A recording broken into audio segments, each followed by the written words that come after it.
अरे मीनाक्षी क्यों रो रही है? क्या हुआ? तुम क्यों रो रही हो इतनी देर से मीनाक्षी? बोलो तो जरा, क्या हुआ? जी ये लोग हमारे वीडियो तो देख लेते हैं लेकिन लाइक सब्सक्राइब नहीं करते हैं। इनसे कहो जरा लाइक सब्सक्राइब करें।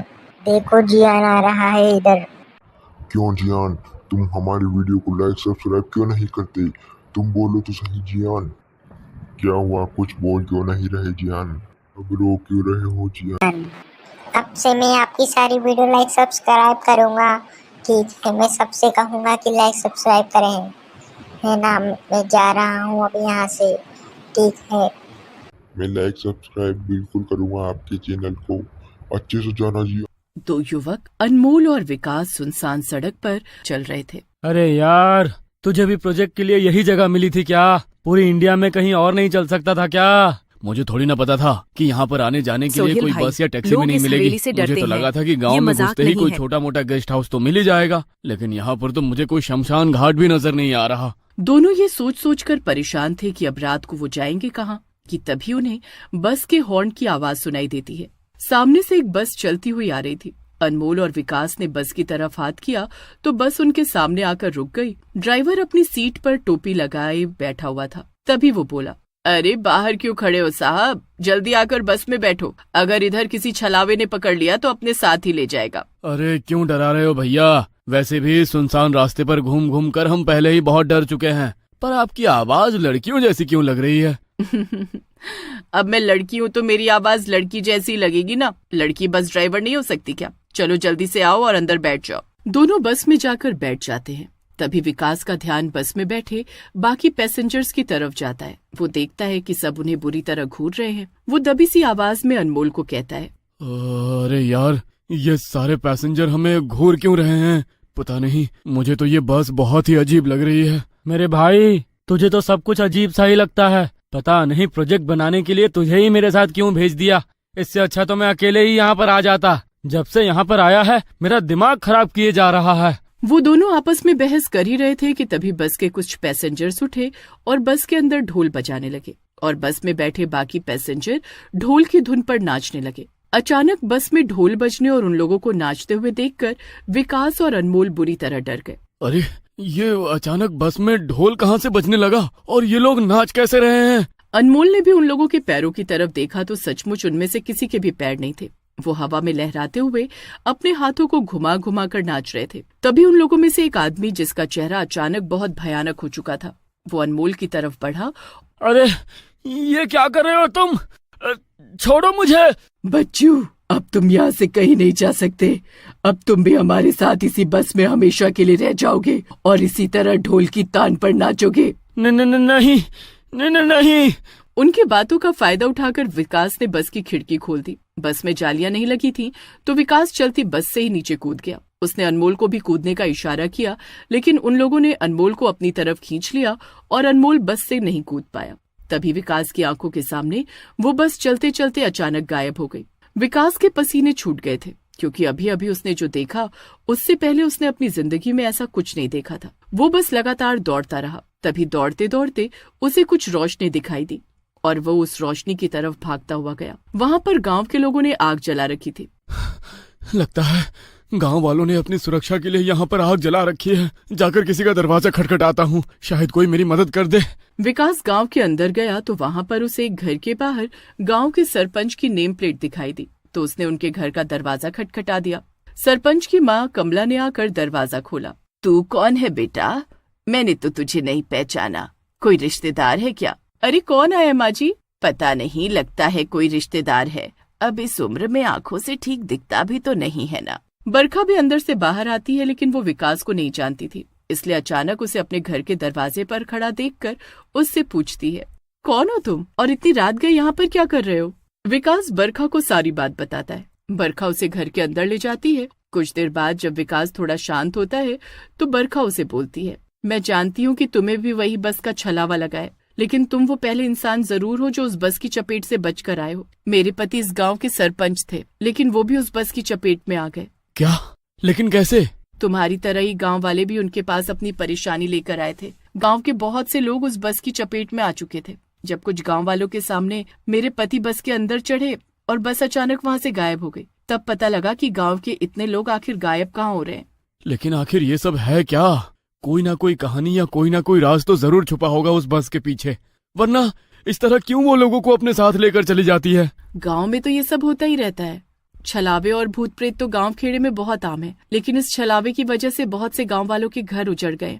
तुम आज रात यहीं पर रुक जाओ, सुबह होते ही यहाँ से चले जाना, वरना लोग तरह तरह की बातें बनाएंगे। जी। बरखा ने विकास को सोने के लिए कंबल चद्दर। विकास उनके ड्राइंग रूम में चद्दर डालकर लेट गया, लेकिन उसके दिमाग में एक ही बात चल रही थी कि आखिर उस बस के पीछे कोई न कोई कहानी तो जरूर है, वरना अगर वो कोई आम छलावा होता तो बार बार अपना रूप बदल कर आता।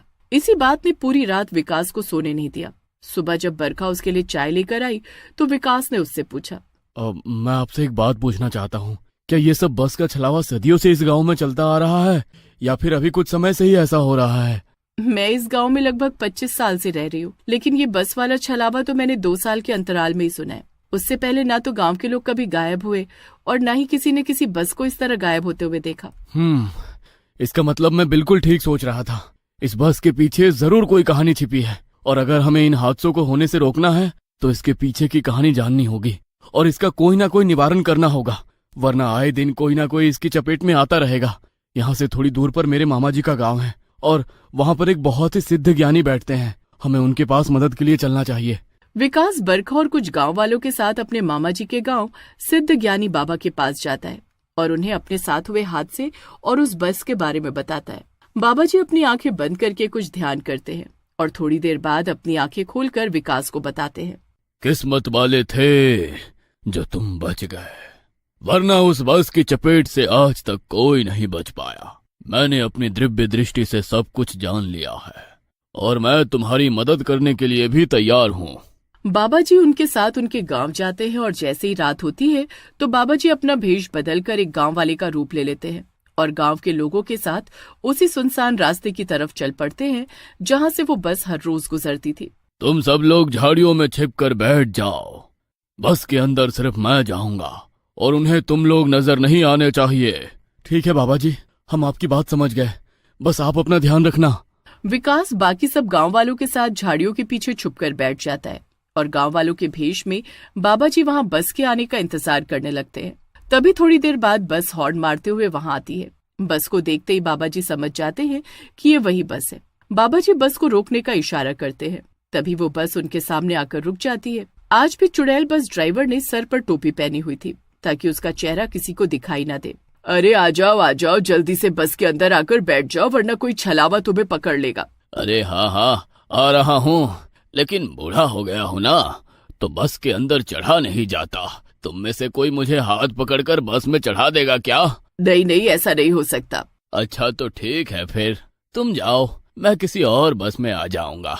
चुड़ैल बस ड्राइवर बस को आगे बढ़ाने की कोशिश करती है, लेकिन आगे सिंदूर से एक रेखा खींची हुई थी, जिस वजह से वो बस को आगे ही नहीं बढ़ा पाई। उसने बाबा जी की तरफ देखा तो बाबा जी ने अपने हाथ में ली हुई विभूति उसके ऊपर फेंक दी और जल्दी से बस के अंदर चढ़कर पूरी बस में विभूति छिड़क दी। देखते ही देखते बस में भयंकर आग लग गई और बाबा जी जल्दी से बस से बाहर निकल कर आ गए। जैसे ही बाबा जी बस से बाहर निकल कर आए, वैसे ही बस जलकर वहां से विलुप्त हो गई। बाबा जी गांव वालों के साथ गांव गए और विकास के साथ सरपंच जी के घर चले गए। आज के बाद फिर कभी उस बस के हादसे गांव में नहीं होंगे। दरअसल ये एक बारात थी जो नई नवेली बहू को लेकर जा रही थी, लेकिन अचानक कुछ लोगों ने गाड़ी को रुकवाया, लेकिन वो डाकू निकले और उन्होंने सब लोगों को मार डाला। तब से वो दुल्हन चुड़ैल बनकर बस चलाती है और हर आने जाने वालों को वही डाकू समझकर अपने साथ ले जाती है। आपका बहुत बहुत शुक्रिया बाबा जी कि आज के बाद गांव में ऐसे हादसे नहीं होंगे। लेकिन गांव के जो लोग उस बस की चपेट में आए, क्या वो फिर कभी वापस नहीं आएंगे? मैं तो इस आस में बैठी थी कि एक न एक दिन मेरे पति जरूर लौट कर आएंगे। चिंता मत करो बेटी, अगर भगवान की इच्छा हुई तो क्या पता ऐसा हो भी जाए। सुबह होती है और बरखा बाबा जी और विकास के लिए चाय लेकर आती है।